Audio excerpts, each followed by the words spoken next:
Hello, I'm Karen Golden Oronte for Living Histories at the Cohasset Historical Society. Today I am with Mary Hartshorne. Good morning. How are you? Thank you so much for coming today to tell us the story of little Mary in Cohasset. So could you give us the story of how you arrived, how your family actually arrived to Cohasset and your memories of Cohasset?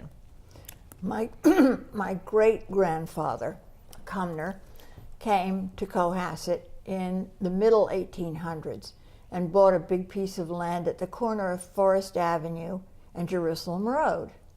It was then, there were 2 summer houses on it. He bought it on spec, I believe. And there was another house at the absolute corner, but the land he bought went up the hill and over to Forest Avenue, sort of an L-shaped thing. Then my grandparents bought the corner lot, which had a house on it. So there were 3 family houses all in a row on that corner. And we, until I was 4 years old, we summered there. And then came the financial crash in the 30s.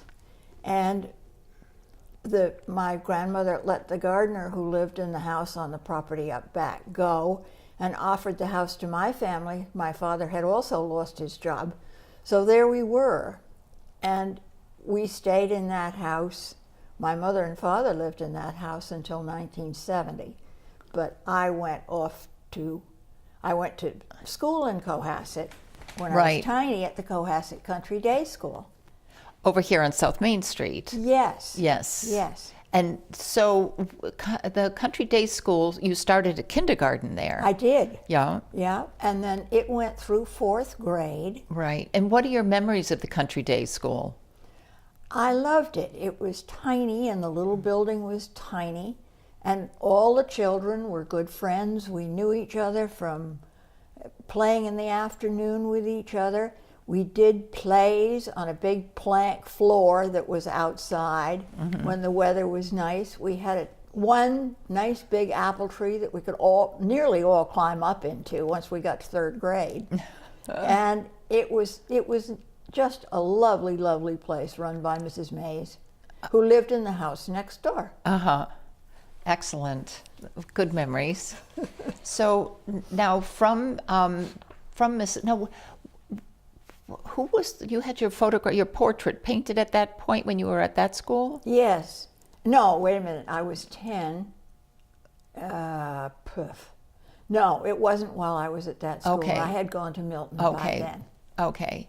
So from the Country Day School, then you went to Milton, and who drove you there every day? Or the man who was running the yacht club didn't have very much to do in the winter, obviously. So 4 families hired him to drive the children in somebody's car back and forth to Milton every day. And Milton pretty much let us all out at the same time, so it was possible. So it was interesting that, we do want to show a photograph of the homes that your great-grandfather purchased in the mid-1800s. So the property was here at the end of Forest Avenue at Jerusalem Road. And so we'll take a photograph of that. And certainly some other wonderful photographs of you here as a little girl that we'll capture for the screen. And showing also how big snow was then, certainly could be in competition to the snow that we had this winter. But the other thing that was interesting when we were talking about, what activities that you did while you were in school or during the summertime here, one of them is the yacht club. So we have, the yacht club was really a place to socialize during the day in the summertime. Oh yes, definitely. And I never much liked to sail, but that's where the action was. So I bicycled over there from Forest Avenue every day and picked up my pals. And sometimes I'd catch a ride on somebody's boat, and sometimes I didn't have to go. Yeah. So, and that's how kids hang out today in the summertime. So it still is a continuing activity. Much Yeah. much bigger group Yeah. than ours was. Ours was So how many kids did you think participated in sailing at the yacht club at that point in time? I'm not a good one to ask because I really wasn't paying attention. Oh, okay.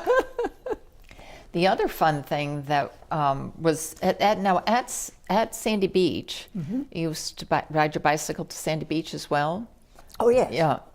Or often, well, I guess I may as well tell you about this. Sandy Beach had shaken out so that the end near where the bathhouse was, where you have a picture of, was where all the homeowners went to swim. The other end was where their servants went to swim. And it was an unwritten rule that that's the way the beach divided up.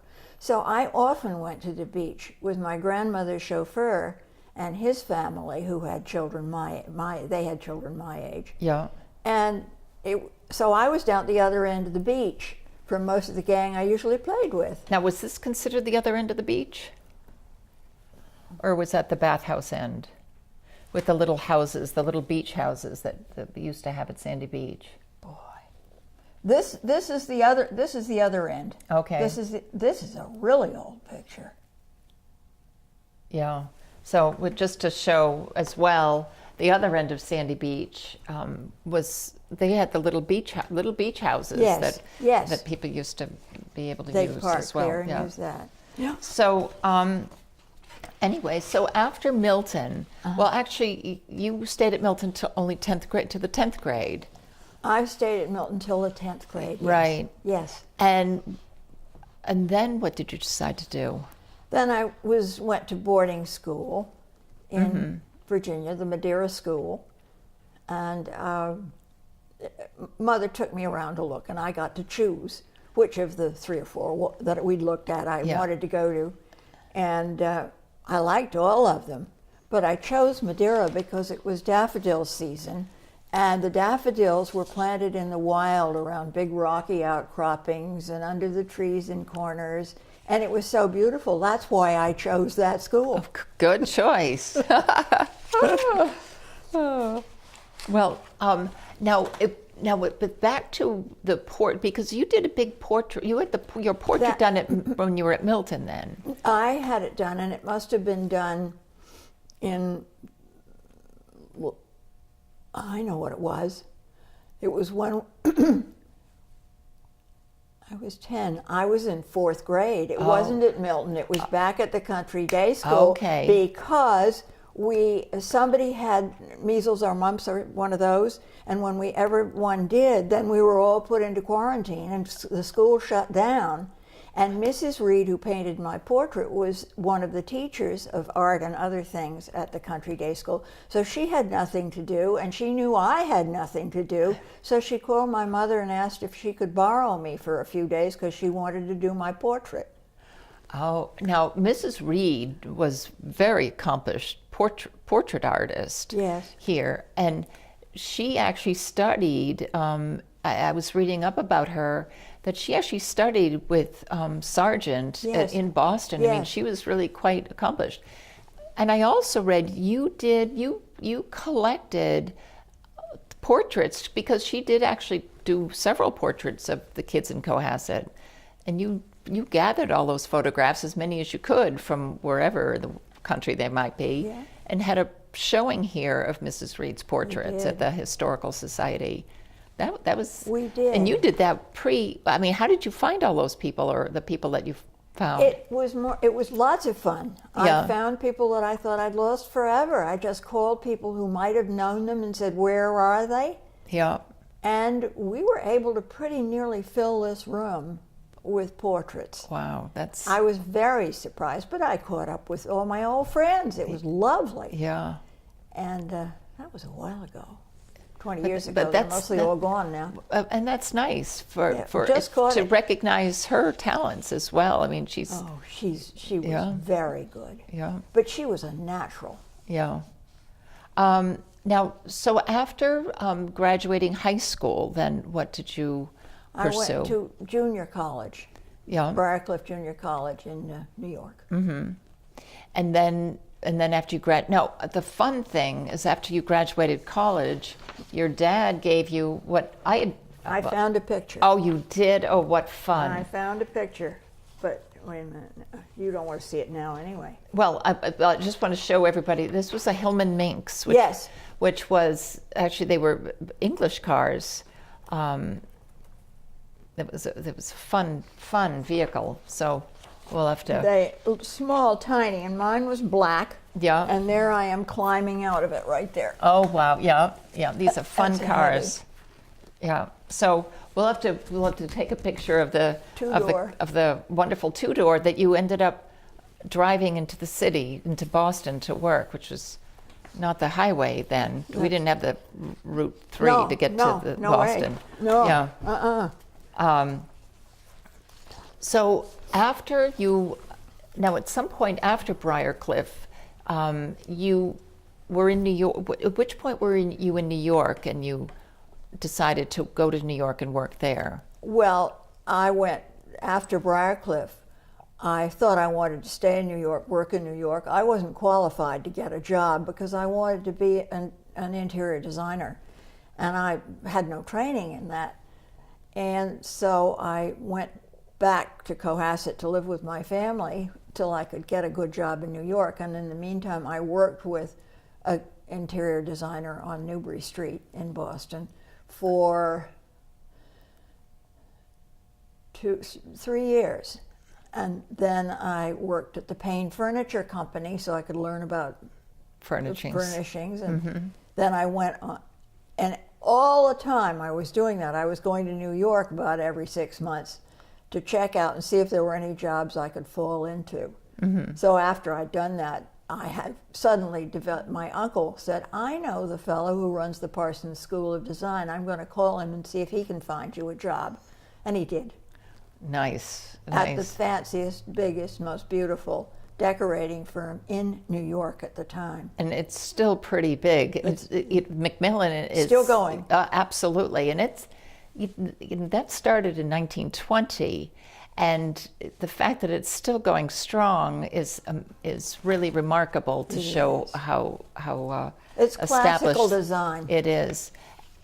And Macmillan, Mrs. Macmillan, she did Marshall Field's house, she did Henry Ford's house. I mean, they weren't just doing places on Park Avenue. They were around the country, which is really, that had been an immense amount of experience. It was. Yeah. Just the footwork of all of it to get it all together.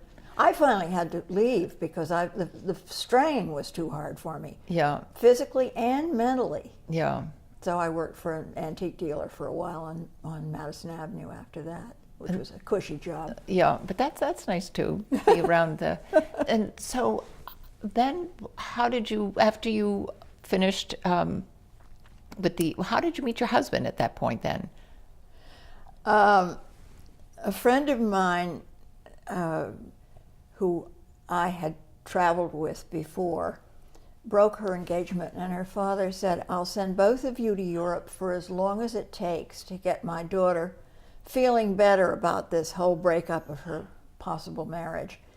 And you girls just enjoy yourselves. So we went in March to the edge of the Mediterranean, and we went all the way around the Mediterranean Sea for about 3 months. It took us stop, one step at a time.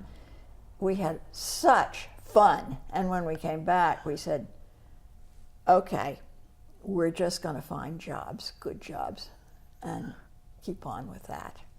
So that's what we did. We went back, we found an apartment in New York, good jobs. And then, then how did we meet my husband? Yeah, we did because we decided when we were living in New York that we needed to have friends and meet people, so we invited everybody who we knew in New York that we'd gone to college with to a big party at our apartment. And John came with somebody that she knew. So that's how I met him. Nice. Yeah. That was very nice. Yeah. So then you dated. Now I've mixed up one little thing, which is that we we decided to go to New York instead of going back to our old jobs just at the time that I had found a job. Oh. And she came along and she found a job right away. So that's how when we went to New York, that's how we made it work. Good, because you need a job to pay that rent in New York, that's for sure. Indeed we did. Yeah. So now, John. Now, where was John from? East Orange. Oh, okay. New Jersey. So now you dated John. Yep. And then you ended up, and then you got married. Then we got married. And you married here in Cohasset. Yes, but Yeah. we just came for the weekend and got married. And Yeah. then we went right back to an apartment that we got in New York. And you continued living in New York? Mm-hmm. So how much longer how long did you, were in the city? We were in the city for 9 years, 10 years, something like that. And then we'd had 2 children by then, and they'd reached school age. We were in a rent-controlled apartment, which you probably never heard of. Oh, yeah, those are good. Those are good if you find. I don't think they existed. They don't exist anymore, and that one fell apart. We lived in it wasn't rent-controlled anymore, and we had 2 children who had to go to school, so there was no way we could stay in New York.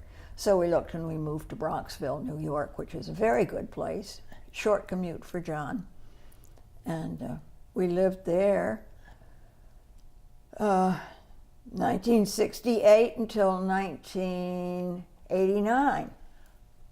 And then you returned to Cohasset. And then my mother and father had both died, and I had inherited the house, and John was about to retire, so John said, we'll go to Cohasset. And I said, oh, no, we won't. I left there. It took me years to find a job so I could go on out of Cohasset. And he said, let's try it. I'll give you 2 years to find something better. I couldn't. I didn't. And of course, he was right all the time. So then you moved to Cohasset with a smile on your face. Absolutely. And it was just perfect, because here we were with built-in friends and lovely place to live, and we've enjoyed living here enormously. And then you got involved with the Historical Society as president, which was really... It was foundering at that point. Anybody who'd stand up and say, I'll be president, was picked up. And so then what else did you get involved with when you came back? Oh, bits and pieces, but nothing so much as the Historical Society. Yeah. I really, really loved that. And then Garden Club. Yeah. The Cohasset Garden Club I've been part of, and I was president of that for a couple of years. And that took a lot of time and fun, and I still belong to it. But those were really the 2 main things. Yeah. Being a part of the Historical Society is fun. I mean, it's interesting to see old photographs of Cohasset and listen to stories you can listen to stories from the 70s and 80s. I mean, today it's fun to listen to, let alone, the 20s and 30s and the 40s is looking at these photographs, which we'll show on the screen. But so now you're still, I called you the other day, and it was a beautiful sunny day, and you were out in the garden for hours and hours and hours. So you keep yourself pretty busy. We do all our own garden work. Yeah. The grass You're out gets there. mowed, but otherwise we're out there. Good for you.